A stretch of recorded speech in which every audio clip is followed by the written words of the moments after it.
Welcome to Telugu scribe. నేను మీ journalist Kavya. So హైదరాబాద్లో dengue, malaria, typhoid ఈ కేసెస్లతోటి ఆగమైపోతున్నారు ప్రజలు. ప్రజెంట్ నేను గోల్కొండ ఏరియా హాస్పిటల్ దగ్గర ఉన్నాను. సో గోల్కొండ ఏరియా హాస్పిటల్ మాత్రమే కాదు, అటు ఫీవర్ హాస్పిటల్ చూసినా, గాంధీ హాస్పిటల్ చూసినా కూడా ఇదే క్యూలు కనిపిస్తున్నాయి. గంటల తరబడి ఆరోగ్యం బాగాలేకున్నా క్యూలలో నిలబడాలి. సో నిలబడి డాక్టర్ దగ్గర పోతే డాక్టర్ల కొరత, ఇంకోవైపు ట్యాబ్లెట్స్ దగ్గరికి వెళ్తే ట్యాబ్లెట్స్ ఇవ్వకుండా వాళ్ళని బయటికి పంపించడం, లేదంటే ప్రైవేట్ హాస్పిటల్కి రాసియడం. సో ఇట్లాంటి సిచ్యువేషన్స్ అవుతున్నాయి. మరి గోల్కొండ ఏరియా హాస్పిటల్ పరిస్థితి ఎట్లుంది అనేది ఒక్కసారి పేషెంట్స్తో మాట్లాడదాం. వాళ్ళు పొద్దుగానే ఎప్పుడు వచ్చినారు అనేది. మీ పేరేందమ్మా? యాదమ్మ. పొద్దుగాల ఎప్పుడు వచ్చినావు? 9 గంటలకు. 9 గంటలకు. ఎట్లా ఉంది ఇక్కడ రద్దీ? ఎట్లా ఈడ రద్దీ ఎక్కువ ఉంది, ఇవ్వట్లేదు. మరి నిలబడి కాలు గుంజకపోతేనే పానం బాగలేదు. ఏమైందమ్మా? నాకు ఆరోగ్యం బాగలేదు. జ్వరము, దగ్గు, ఒళ్ళు నొప్పులు బాగలేదు. ఇప్పుడు ఓపీ చిట్టి కోసం నిలబడ్డాం గంటలు 2 గంటలు. ఇప్పుడు 2 గంటలు ఓపీ చిట్టి కోసం నిలబడ్డావు కదా, మరి డాక్టర్ దగ్గరకు పోయి అని చూపించుకొని టైం పడుతుంది మళ్ళీ? అది ఇంకా మధ్యాహ్నం అయింది. ఇక బంద్ అవుతుందో దవాఖాన కూడా డాక్టర్లు కూడా బంద్ అయ్యి వెళ్ళిపోవచ్చు.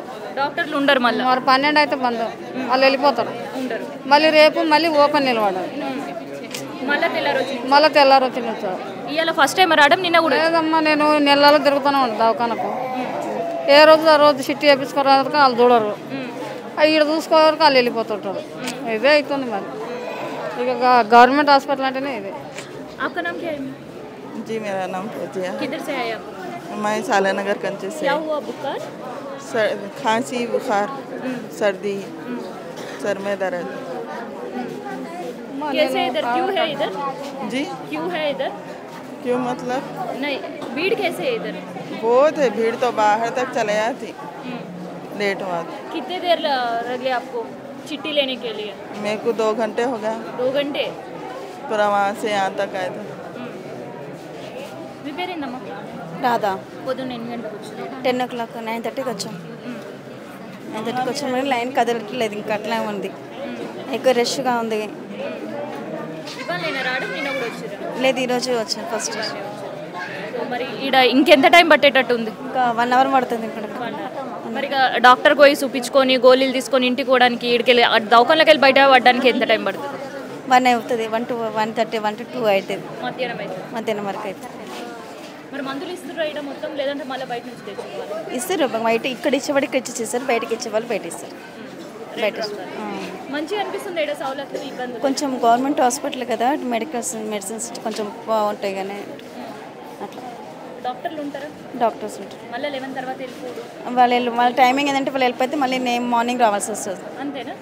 ఎప్పటి వరకు ఉంటారు డాక్టర్స్? మరి డాక్టర్స్ ఇక్కడ 12 వరకు, 12 అయితే ఓపీ కూడా అయిపోతుంది. ఓపీ కూడా అయిపోయి ట్యాబ్లెట్స్ కూడా ఆఫ్ చేసేసేసారు. మళ్ళీ మార్నింగ్ రావాల్సి వస్తుంది. సో ఇది ఒక పక్క జనాలు ఏమో ఇబ్బందులు పడే పరిస్థితి, ఇంకోవైపు మనం చూస్తున్నాం కదా. ఇది నేను చెప్పిన ముచ్చట కాదు.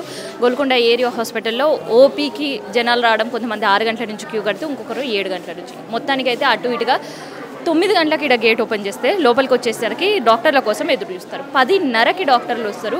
కాకపోతే మళ్ళీ వాళ్ళు 1:30 నుంచి 2 గంటల వరకు మాత్రమే ఉంటారు. 12 గంటల తర్వాత మళ్ళీ ఓపీ రూమ్ల నుంచి డాక్టర్లు పరారు. తర్వాత పేషెంట్స్ మళ్ళీ వాళ్ళకి ఏ ఇబ్బందులు ఉన్నా, ఫీవర్స్కి సంబంధించి కావచ్చు, ఇంకొక ఇష్యూస్ కావచ్చు, మళ్ళీ వాళ్ళు తెల్లారు రావాలి. పోనీ అట్లీస్ట్ డాక్టర్స్ చూపించుకున్న వాళ్ళన్నా మందులు తీసుకొని ఇంటికి పోతారంటే మందులు తీసుకొని ఇంటికి పోయే పరిస్థితి కూడా ఉంటుంది. ఆ కౌంటర్ కూడా 12 గంటలకు షార్ప్ క్లోజ్ చేస్తుంటారు ఓపీకి సంబంధించి. మళ్ళీ ట్యాబ్లెట్స్ కావాలన్నా వాళ్ళు తెల్లారు వచ్చి తీసుకోవాల్సిన పరిస్థితి.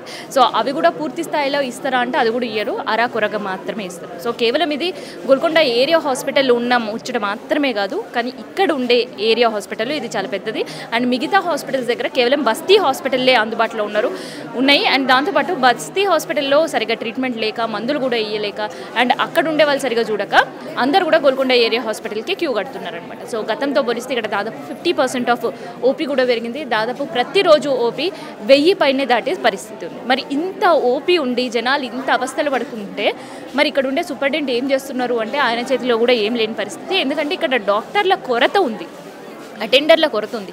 ఇక టెస్ట్ చేయించుకున్న వాళ్ళైతే కేవలం ఒకటే ఒక పర్సన్ ఉండేసరికి ఆ ల్యాబ్లలో కూడా టెస్టులు సరిగా కాని పరిస్థితి. ల్యాబ్లలో టెస్టులు ఇవాళ వచ్చిర్రు అంటే 2 రోజుల వరకు కూడా టెస్టులు కాని పరిస్థితి. సో 2 రోజుల వరకు తిరగాలి, లేదు ఎమర్జెన్సీ ఉంటే పోయి ప్రైవేట్లో చేయించుకొని ఆ రిపోర్ట్లు పట్టుకొని పేషెంట్స్ ఇక్కడికి వస్తున్నారనమాట. సో మొత్తానికైతే Golconda area hospital doctor transfers తర్వాత జనాలపైన ఎఫెక్ట్ పడుతుంది. పూర్తి స్థాయిలో మంచాన పడి సుస్తయ్యే పరిస్థితుల్లో కూడా ఇక్కడ డాక్టర్స్ ఎవరు కూడా లేరు. అండ్ ఎక్కువ మంది పీజీలు మాత్రమే ఇక్కడ ట్రీట్మెంట్ ట్రీట్మెంట్కి కావచ్చు ఓపీలలో కూడా ఉండే పరిస్థితి కనిపిస్తుంది.